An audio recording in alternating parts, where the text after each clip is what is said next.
So medyo may kahirapan pag ganito mga maliliit na sasakyan. Lalo na pag dito na sa part sa may sa bandang likuran, yung rear windshield niya. Kasi medyo masikip.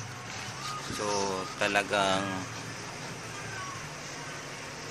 dapat dito mga maliliit lang na tinter ang magkasya lang.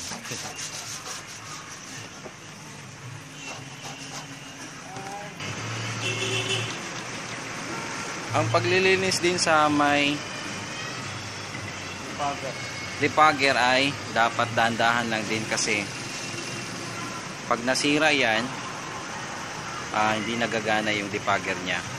So ito po yung depugger. Yan, ito yung mga itong orange, kulay orange na to. Ito yung mga depugger.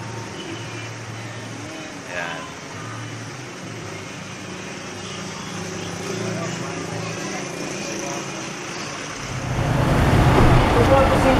Yan. Andyan na naman yung may-ari, oh. Dito yung sa likuran. Pattern pa rin.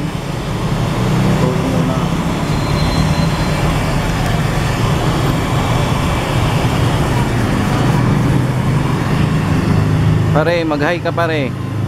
Hello.